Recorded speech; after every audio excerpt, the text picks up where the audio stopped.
એની ચર્ચા કરીએ છીએ. છેલ્લે આપણે સીમાંત આવક અને સીમાંત ખર્ચ અને સરેરાશ ખર્ચ એમની વચ્ચેના સંબંધો આકૃતિ દોરી અને ખ્યાલ મેળવ્યો. હવે સીમાંત ખર્ચ પછી છે એ આપણે આવકના ખ્યાલો એની આજે ચર્ચા કરશું.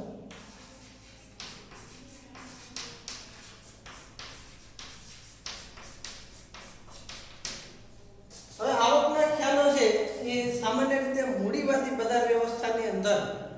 બરોબર અથવા તો મિશ્ર અર્થતંત્રમાં થોડોક નિયંત્રણ હોય, પણ મૂડીવાદી અર્થતંત્ર હોય તો એની અંદર છે એ ઉત્પાદન કરનાર અથવા તો ઉત્પાદકનો જે મૂળભૂત હેતુ મહત્તમ નફો મેળવવાનો, તો એના માટે એ મહત્તમ નફો પોતાની આવક મેળવવા માટે છે કેવી રીતે મેળવી શકાય, આવક કેવી રીતે વધારી શકાય, તો એના માટે કુલ આવક અને કુલ ખર્ચ એના ખ્યાલો છે એ મહત્વના બને. તો એના માટે તો કે પેઢીને નિર્ણયથી પેઢીની કુલ આવક અને કુલ ખર્ચ ઓછો થાય તો પેઢીને ખોટનો સામનો કરવો પડે. એટલે એનો ખર્ચ છે એ વધી જાય અને આવક ટૂંકમાં એની જે આવક છે એ ઓછી રહે તો ખોટ થાય. એટલે મતલબ એને પેઢીની આવક વધારવી જોઈએ. તો આવક કેવી રીતે વધારી શકાય? નફાના વિશ્લેષણમાં કુલ આવક કરતાં સરેરાશ આવક અને સીમાંત આવકના ખ્યાલો વધારે મહત્વના બને. જ્યારે તમારે નફો કમાવવો હોય અથવા તો આવક વધારે મેળવવી હોય ખર્ચ કરતાં, ત્યારે છે એ કુલ આવક, સરેરાશ આવક અને સીમાંત આવક છે સમજવા પડે. તો સૌથી પહેલા છે એ સીમાંત આવક અને સરેરાશ આવક સમજતા પહેલા આપણે કુલ આવક એની ચર્ચા કરીએ કે ભાઈ કુલ આવક એટલે તો કે પેઢીએ જે કુલ ઉત્પાદન કર્યું હોય એના એકમોને વેચી જે નાણાં મેળવે એને કુલ આવક કહેવાય. દાખલા તરીકે પેઢીએ કરેલા એકમો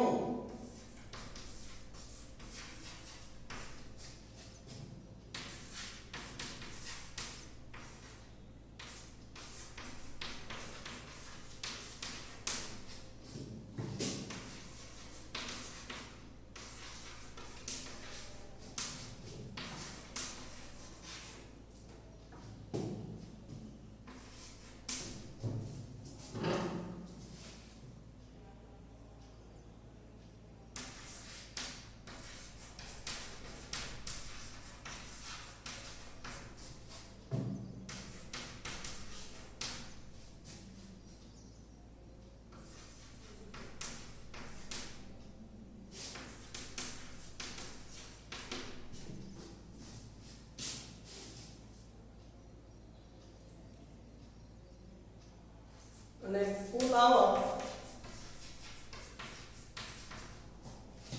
એ પેઢી એના વેચાણમાંથી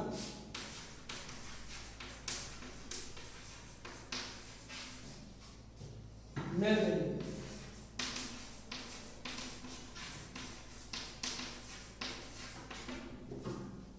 અથવા તો એને વેચાણ આવક પણ કહેવાય. લાંબુ લખેલું છે બરોબર, ટૂંકમાં કહી દેતા હોય તો મજા આવે કે પેઢીએ ઉત્પાદિત કરેલા એકમો વેચી અને જે નાણાં મેળવે, બરોબર, એકમો વેચી અને જે નાણાં મેળવે એને આવક કહેવાય. અને કુલ એકમો વેચી અથવા તો એને જે પેઢીએ એના વેચાણમાંથી જે આવક મેળવી હોય એને કુલ આવક કહેવાય અથવા તો વેચાણ આવક કહેવાય. બરોબર, મેળવેલી હોય એને કુલ આવક અથવા તો વેચાણ આવક, એના એકમો વેચી અને આવક મેળવે તો એનું સૂત્ર શું થાય? તો કે કુલ આવક બરાબર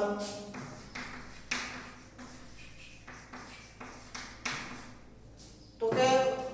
વેચાણ એકમો પ્લસ વસ્તુની કિંમત, વેચાણ એકમો ગુણ્યા વસ્તુની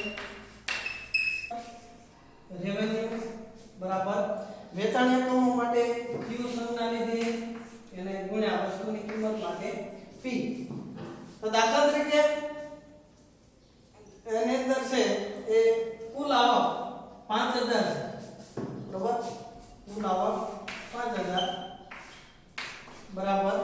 કેટલા એકમો વેચ્યા છે? તો કે 100 એકમો વેચ્યા છે.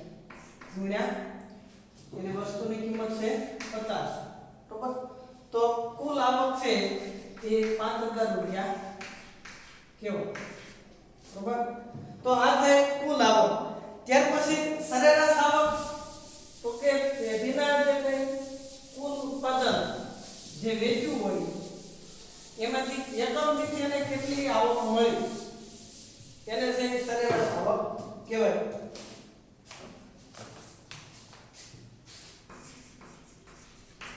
સરેરાશ આવક તો કે કોઈ એક પેઢી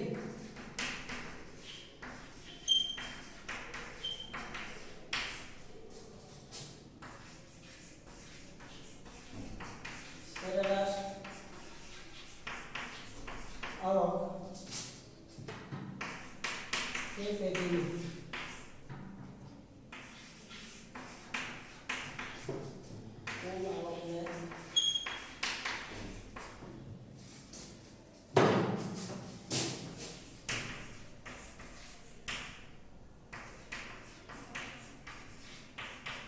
ઉત્પાદન અથવા તો વેચાણ એકમો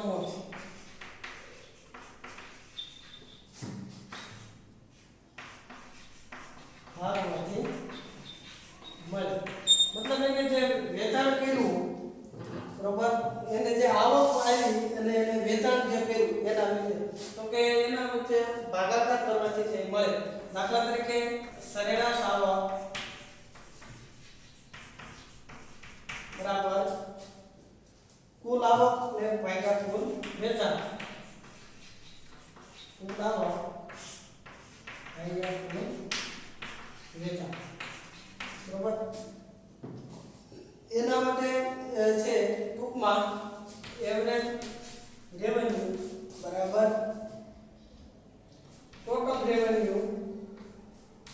છેદમાં ક્યુ બરાબર આવા પ્રકારની સંખ્યા દ્વારા દર્શાવી છે દાખલા તરીકે કુલ આવક છે એ 50000 છે બરાબર કુલ આવક 50000 ગણવામાં આવે અને વેચાણ એકમો 1000 બરાબર તો સરેરાશ તમને છે એ આવક કેટલી થઈ એકમ દીઠ તો કે 50 રૂપિયા એક એકમ દીઠ છે એ તમને 50 રૂપિયા આવક થઈ ગણાય એટલે સામાન્ય રીતે છે એકમોનું વેચાણ એક સરખી કિંમતે બધી પેઢી બધા એકમો છે એક સરખી કિંમતે કરે તો સરેરાશ આવક છે એની કિંમત જેટલી મળે જો કિંમત અને સરેરાશ આવક સરખા હોય તો ઉત્પાદક માટે તેની વસ્તુની માંગ રેખા ઈ જ એના માટે સરેરાશ આવક ગણાય મતલબ તો કે આ 50 રૂપિયા એની સરેરાશ આવક હોય અને એ 50 કિંમત રાખી હોય બરાબર તો એની સરેરાશ આવક અને બજારની અંદર ગ્રાહકની માંગ રેખા તો ગ્રાહકની માંગ રેખા વસ્તુની કિંમત અને સરેરાશ આવક આ ત્રણેય વસ્તુ છે તમને સરખી મળે માંગ રેખા જુદી જુદી કિંમતે ગ્રાહક જે વસ્તુના એકમો વેચવા તૈયાર ખરીદવા તૈયાર થાય એ બતાવે જ્યારે સરેરાશ આવક રેખા તો કે વસ્તુના વેચાણના જુદા જુદા પ્રમાણ સાથે સંકળાયેલી સરેરાશ આવક રેખા છે કે સરેરાશ એની આવક કેટલી છે બરોબર કે એકમ દીઠ 1000 એકમો વેચ્યા તો એને એકમ દીઠ 50 રૂપિયા એની આવક થઈ તો ગ્રાહકની દ્રષ્ટિએ એ કિંમત કહેવાય અને જે ઉત્પાદક છે એની દ્રષ્ટિએ છે એ સરેરાશ આવક ગણાય ત્યાર પછી સીમાંત આવક તો કે વધારાનું એક એકમ વેચવાથી જે આવક પ્રાપ્ત થાય એને સીમાંત આવક ગણવામાં આવે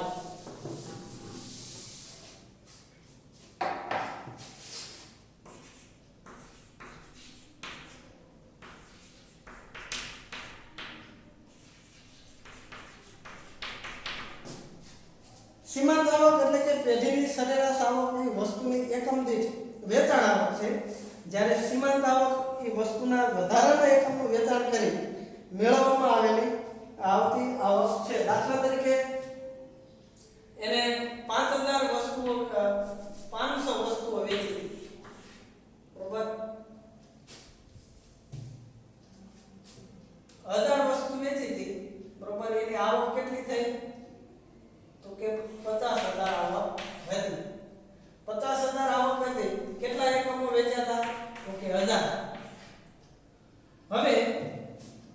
નવા એકમો વેચે છે નવા એકમ તો કે 1001 નું નવું એકમ એને વેચાણ કર્યું તો એકમ દીઠ એની કિંમત કેટલી હતી 50 રૂપિયા કિંમત હતી બરોબર 50 રૂપિયા કિંમત હતી તો હવે 50,000 આવક હતી તો હવે એની સીમાંત આવક 50 વધી એટલે કેટલા થાય 50,000 50 બરોબર આટલી આવક થઈ તો એ 50 રૂપિયા છે એ એની સીમાંત આવક ગણાય બરોબર તો આ એની સીમાંત આવક નવું એકમ વેચ્યું કયું આ એક નવું વધારાનું એકમ વેચતા એને નવી આવક મળી તો 50 રૂપિયા છે એની સીમાંત આવક આ પાઠ્યપુસ્તકની અંદર 45 આપેલા બરોબર આપણે 50 લીધા તો જે વધારાનું નવું એકમ વેચવાથી જે આવક મળી એ સીમાંત આવક કહેવાય અને ત્યાર પછી છે પૂર્ણ હરીફાઈની અંદર કુલ આવક સીમાંત આવક અને સરેરાશ આવક બરોબર હવે આ જે બાબતો છે એ અગત્યની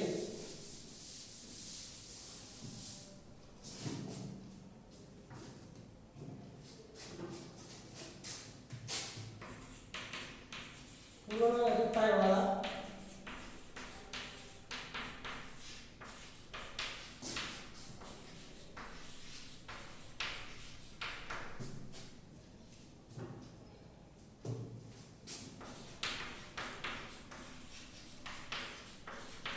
આવક ત્યાર પછી સીમાંત આવક અને સરેરાશ આવક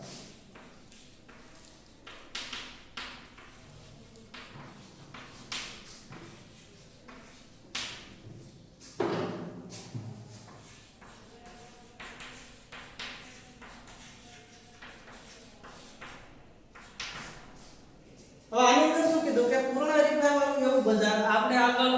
બજાર એવો પાઠ આવશે તો બજારના વિવિધ પ્રકારો એની અંદર હરીફાઈના આધારે બજાર પૂર્ણ હરીફાઈ વાળું બજાર કેવું હોય તો કે એમાં ઘણા બધા વેચનારા હોય અને ઘણા બધા ખરીદનારા હોય તો એની અંદર કોઈ એક વ્યક્તિ કોઈ એક ગ્રાહક કે એક પેઢી એ કિંમત ઉપર પ્રભાવ પાડી શકે નહીં કારણ જો કિંમત વધારે ઘટાડે તો પેઢીને નુકસાન ભોગવવું પડે કિંમત વધારી દે તો એની માંગ ઘટે એટલે આવક ઓછી થાય તો કિંમત વધારી દે તો ગ્રાહકો ખરીદે ઓછી કારણ કે બીજી પેઢીઓ હોય બીજા ઉત્પાદકો એની પાસેથી ખરીદે અને બધા એક સાથે સરખી વસ્તુઓનું વેચાણ કરતા હોય એટલે બજારની અંદર પ્રવર્તમાન કિંમતને સ્વીકારીને વસ્તુનું વેચાણ કરવાનું અને સમાન મૂલ્ય અને એકરૂપ વસ્તુઓ વેચનારા ઘણા બધા લોકો ઘણા બધા ખરીદનારા હોય ટૂંકમાં વસ્તુની કિંમત વધારવા કે ઘટાડવા માટે કોઈ એક ગ્રાહક કે એક વેપારી છે એ અસર કરી શકતા નથી વેચનાર અને ખરીદનાર બજારની સંપૂર્ણ બજારની પરિસ્થિતિનું જ્ઞાન હોય એટલે કિંમત માંગ અને પુરવઠા દ્વારા નક્કી થાય બરોબર આને પહેલા આપણે જે કિંમત નિર્ધારણની પ્રક્રિયા જોઈ હતી તો એ પૂર્ણ હરીફાઈવાળા બજારની અંદર છે કિંમત એવી રીતે નક્કી થાય કોઈ એક પેઢી કિંમત ઉપર અસર કરી શકતી નથી એટલે કિંમત નિશ્ચિત અને સ્થિર હોય પૂર્ણ હરીફાઈવાળું બજાર હોય તો એમાં કિંમત વધે ઘટે એવું કોઈ થતું નથી અમુક પરિબળોને બાદ કરતા એટલે કિંમત છે એ નક્કી હોય પૂર્ણ હરીફાઈવાળા બજારની અંદર પેઢી દ્વારા વેચવામાં આવતી વસ્તુની કિંમત પેઢીની સરેરાશ આવક તથા સીમાંત આવક સરખી કિંમત P બરાબર AR એટલે કે એવરેજ રેવન્યુ બરાબર માર્જિન રેવન્યુ જો કિંમત 50 હોય તો પેઢીની સરેરાશ આવક પણ 50 હોય સીમાંત આવક પણ 50 હોય તો એના માટે આકૃતિ દ્વારા આપણે સમજૂતી મેળવીએ કે દાખલા તરીકે વસ્તુના એકમો વસ્તુના વેચાણના એકમો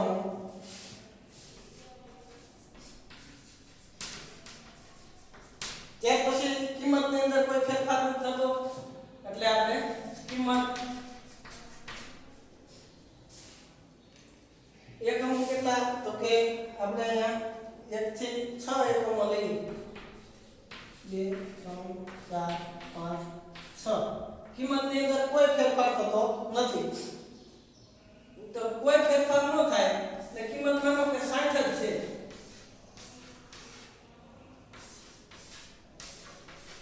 આ 60 કિંમત હવે એની આવક કેટલી થાય છે કુલ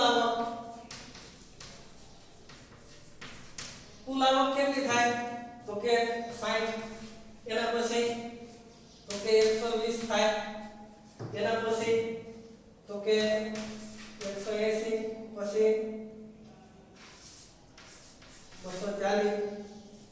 ત્યાર પછી 300 બરાબર ત્યાર પછી 360 હવે સરેરાશ આવક કેટલી થાય સરેરાશ આવક બરાબર સરેરાશ આવક કેટલી થાય તો કે એક એકમે એની આવક કેટલી થાય તો કે 60 બરાબર 120 ભાગ્યા 2 કરો તો કે 60 આમાં પણ 60 આમાં પણ 60 આમાં પણ 60 આમાં પણ બરાબર તો આ સરેરાશ આવક થાય હવે સીમાંત આવક એની કેટલી થઈ બરાબર ત્યાર પછી એને કહીએ સીમાંત આવક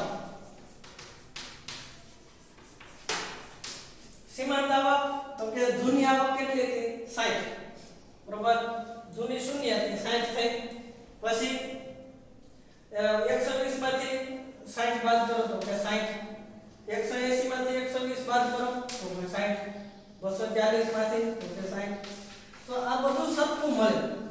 આનો ગ્રાફ કેવો મળે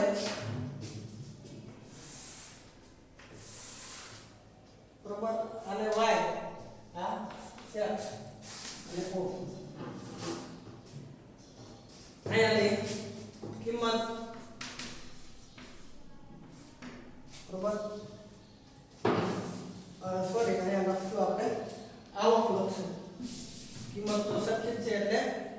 આવક અથવા રૂપિયા લખીએ આવક રૂપિયામાં અને અહીંયા ઉત્પાદન વેચાણ બરાબર કેટલા એકમો વેચે છે તો કે 6 સુધી 1 2 3 4 5 6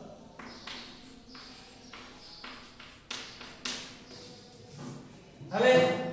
આપણે આની અંદર કઈ કઈ વસ્તુ તો કે સરેરાશ સીમાંત અને કિંમત આટલું જોવાનું તો સીમાંત સરેરાશ એટલે કુલ આવક બરાબર કુલ આવક કેટલી છે તો કુલ આવક 360 સુધી છે એટલે આપણે 100 ના ગાળા લઈએ 4 50 ના લઈએ થોડા સરખું આવે 50 100 150 200 250 300 350 અને 400 હવે સૌથી પહેલા આપણે કિંમત લઈએ તો કિંમત કેટલી છે તો કે 60 બરાબર તો આ 60 કેટલા એકમો છે 6 સુધી આ 60 મળી એક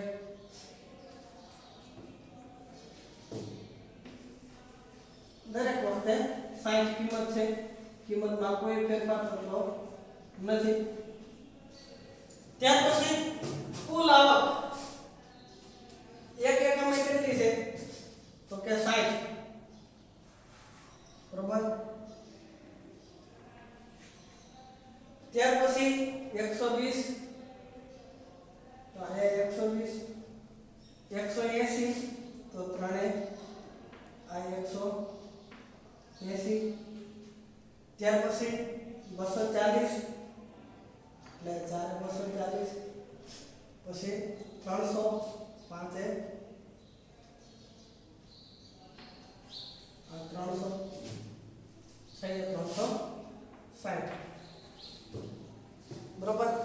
આને આપણે જોડી દઈએ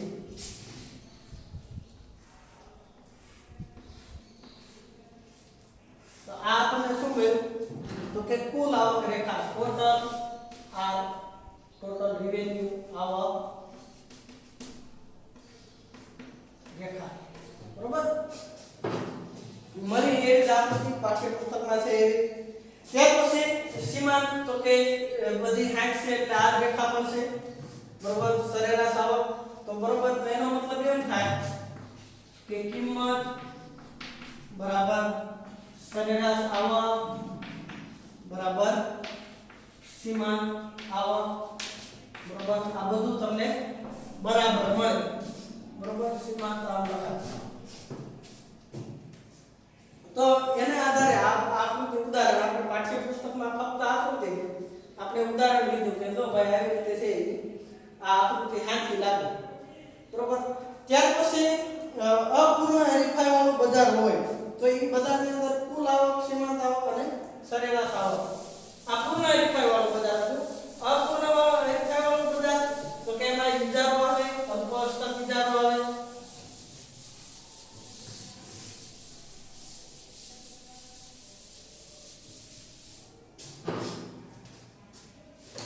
તો આપણે હવે આગળ જોઈએ અપૂર્ણ હરીફાઈ વાળા બજારની અંદર કુલ આવક સીમાંત આવક અને સરેરાશ આવક અપૂર્ણ હરીફાઈ વાળા બજારમાં કુલ આવક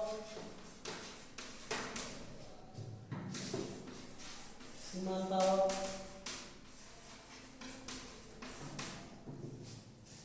અને સરેરાશ આવક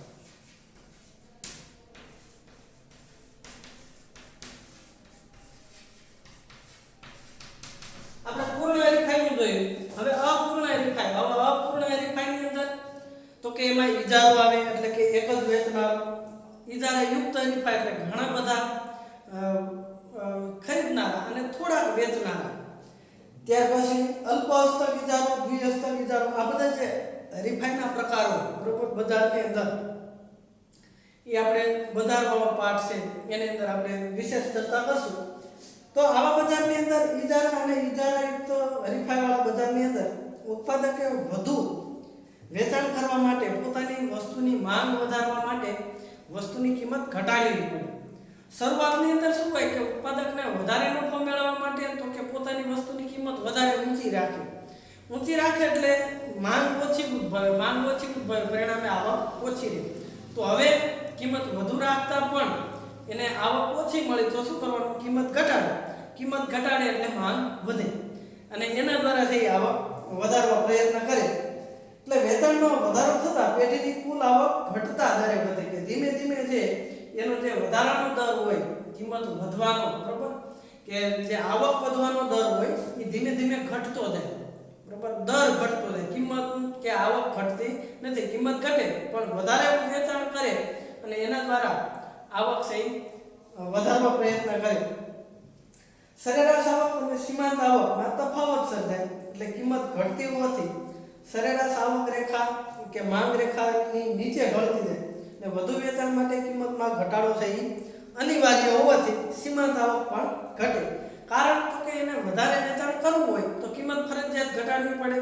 કિંમત ફરજિયાત ઘટાડે એટલે વસ્તુની વેચાણ વધે અને એના દ્વારા છે પોતે આવક મેળવી શકે હવે એનું ઉદાહરણ જોઈએ તો કે વસ્તુના એકમો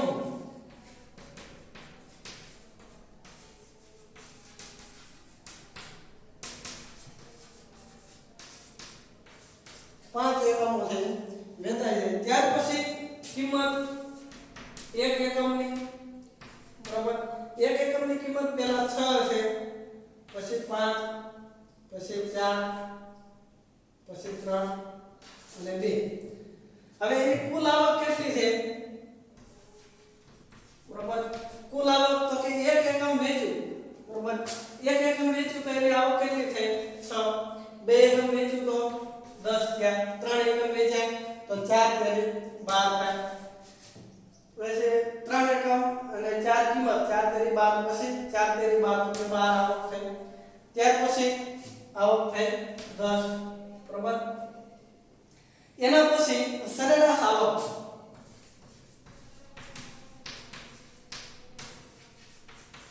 સરેરાશ આવક જોઈએ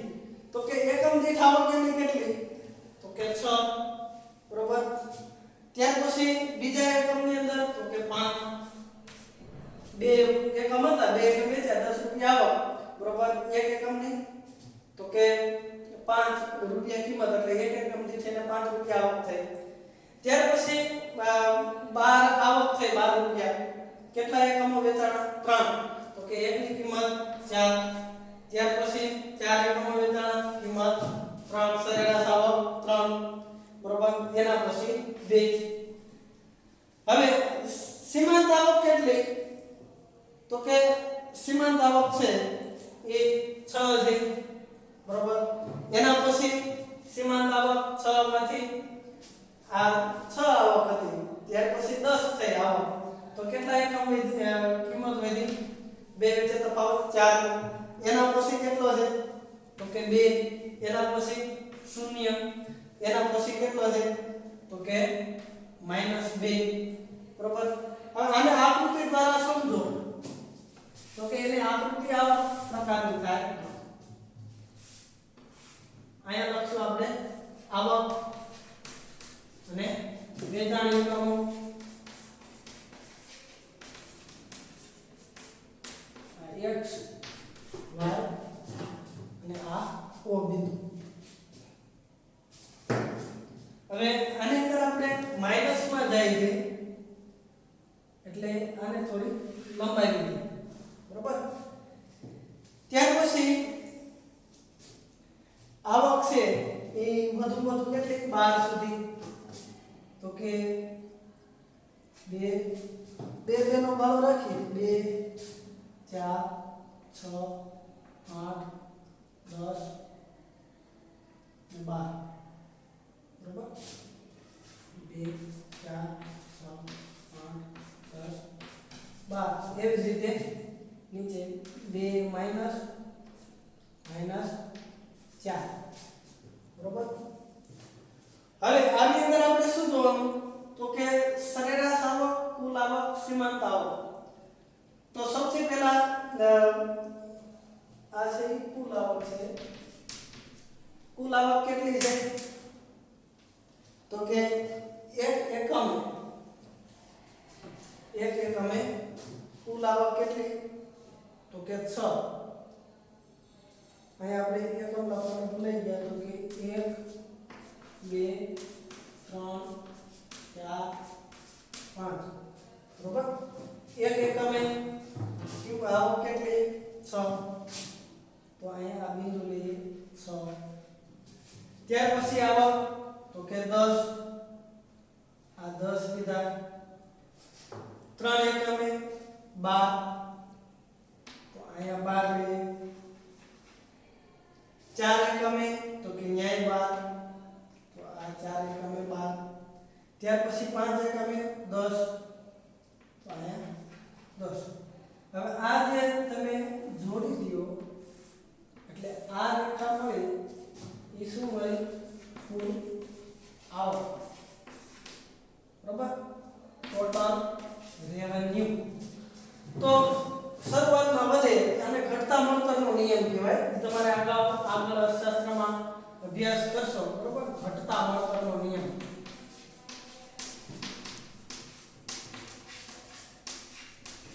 કે જેમ જેમ વધારે ઉત્પાદન થતું જાય પછી એક સમય એવો આવે આ મહત્તમ ઉત્પાદન મહત્તમ આવક હોય પછી ઘટતા મળતરનો નિયમ આવશે બરોબર ત્યારે આ શા માટે આવક ઘટી એ તમે શીખશો પણ અત્યારે તમે છે એ સરેરાશ આવકની અંદર આટલું ધ્યાનમાં રાખો ત્યાર પછી કુલ આવક પછી સરેરાશ આવક હવે સરેરાશ આવક કેટલી છે તો કે એક એકમે 6 છે બરોબર 2 એકમે 5 તો એનાથી થોડી ઘટશે 3 એકમે 4 આ 3 એકમે 4 પછી 4 એકમે 3 આ 4 એકમે 3 અને 5 એકમે 2 આ 5 એકમે હવે આને તમે જોડી દો એટલે સરેરાશ આવક અથવા એને કહેવાય AR એવરેજ રેવન્યુ બરોબર. ત્યાર પછી બાકી રહે સીમાંત આવક બરોબર. સીમાંત આવક બરોબર. સીમાંત આવકની અંદર તો કે શરૂઆતમાં કેટલી છે તો કે 6. એના પછી 2 એકમે કેટલી થાય 4 તો અહીંયા બિંદુ લઈએ 4. ત્યાર પછી 3 એકમે 2 4 એકમે 0 તો અહીંયા આવશે. પછી 5 એકમે 2 આ 5 એકમ અને એની સામે અહીંયા 2 બરોબર માઈનસમાં જતી હોય તો આને જોડી દીધું. આ શું મળ્યું સીમાંત આવક અથવા માર્જિન રેવન્યુ MR બરોબર. તો અહીંયા તમે જોઈશો બરોબર કે સરેરાશ આવક જે આપણે પાઠ્યપુસ્તકની અંદર જે આકૃતિ હતી એ જ પ્રમાણે છે એની આની આકૃતિ બને કે આ સરેરાશ આવક ઘટે છે તો સીમાંત આવક એનાથી વધારે ઝડપથી ઘટે છે. આ ઉદાહરણ છે એ આપણે પાઠ્યપુસ્તકમાં નથી પણ જાતે બનાવેલું છે. આ હું ગોતી આવ્યો આને પહેલાનું હતું એ જાતે બનાવેલું હતું અને સામાન્ય રીતે છે એ સીમાંત વખતે ખાસ યાદ રાખજો આપણે ફક્ત સમજવા માટે આ સીમાંતમાં આંકડો લઈએ છીએ ફક્ત સમજવા માટે. ખરેખર સીમાંત હોય તો અગાઉનું કેટલું હોય 0 હોય તો અહીંયા સીમાંત કાંઈ આવે નહીં બરોબર. આ તો આકૃતિ અને ગ્રાફની અંદર તમને સમજણ મળે એના માટે દર વખતે જે આંકડો લખ્યો હોય અગાઉનો એ જે કુલનો અથવા તો પ્રારંભિક આંકડો મૂકીએ છીએ પણ ખરેખર છે અહીંયા ડેસ્ક આવે કોઈ હોતું નથી એટલે આની અંદર પણ કાંઈ ન આવે પણ અહીંથી ચાલુ થાય પણ આકૃતિ એને થોડુંક વાસ્તવિક લાગે એના માટે છે 6 અથવા તો જે અગાઉ ઉદાહરણ લીધા હોય એની અંદર લેવાનું મૂળભૂત કારણ એ બરોબર કે સીમાંત શબ્દ તમને વ્યવસ્થિત સમજાય એટલા માટે. નહીતર ખરેખર સીમાંત વખતે અગાઉ ઉત્પાદન હોય જ નહીં તો સીમાંત કાંઈ આવતું નથી એટલે આ ડેસ્ક કરવું ગમે ત્યારે સીમાંત આવક હોય કે સીમાંત ઉત્પાદન હોય તો સૌથી પહેલા પહેલો આંકડો હોય એની સામે ડેસ્ક લખવો બરોબર. ખાસ યાદ રાખજો આ ફક્ત તમને સમજવા માટે અહીંયા લખ્યું હતું એટલે આવું ખરેખર મગજમાં ન રાખવું પણ ડેસ્ક મૂકી દેવું અને એના પછી જે તમારે ગણતરી કરવાની. તો અહીંયા જઈ આપણે પ્રકરણ પૂરું કરીએ બરોબર. હોમવર્કની અંદર છે એ આ બંને બાબતો બરોબર કઈ તો કે આ બે છે એ આકૃતિ સાથે બે મુદ્દા છે એ તમારે કરવાના છે. અસ્તુ.